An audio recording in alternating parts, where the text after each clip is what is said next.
सोडवतील मला अशी खात्री आहे। आणि मी माझ्या संपूर्ण युवकांच्या वतीने आपल्या जिल्ह्याच्या वतीने त्यांना पुढील कार्यास शुभेच्छा देतो आणि त्यांच्या मार्गदर्शनाखाली आम्हालाही काम करण्याची संधी मिळाली। मी माझ्या शेवटी काही जरी झालं तर तुम्ही आमचे मार्गदर्शकच आहेत।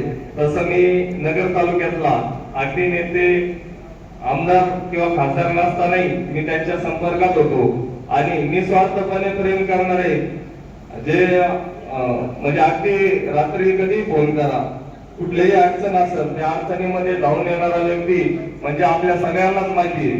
नगर जिल्ह्यातल्या लोकांनी अहोरात्र त्यांच्यावर प्रेम केलं, पण त्यांच्या कुठल्याही अडीअडचणी असेल तर ती अडीअडचण सोडवण्याचं काम म्हणजे निलेश लंके साहेबांनी केलेलं आहे।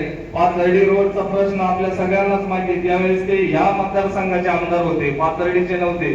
त्यावेळेस आवाज उठवला आणि त्यावेळेस उपोषणाच्या टायमाला मी 2-3 दिवस त्या ठिकाणी थांबलो।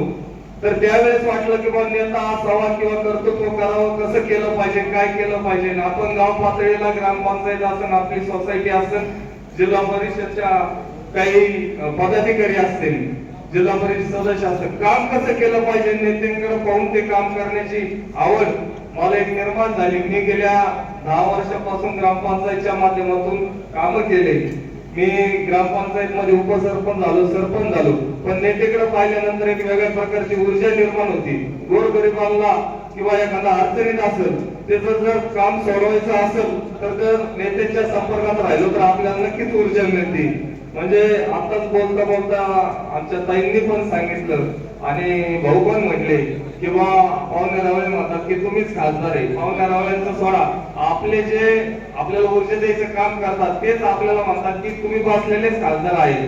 म्हणजे ही जी ऊर्जा देण्याचं काम किंवा आपण एखाद्याला मदत करावा, हे मदत करण्याचं काम एक त्याची ऊर्जा निर्माण करून देते तिथं बसलेले आपल्या सर्वांचेच लाडके लोकप्रिय खासदार हे आपल्याला करून देतात। येत्या काळामध्ये त्यांची आपल्याला साथ राहील आणि विशेष करून आपण आपल्या सर्वांचे मी पुन्हा एकदा आभार मानतो की तुम्ही सर्वांनी आपल्या नेत्यांना गल्लीपासून दिल्लीपर्यंत साथ दिलेली आहे।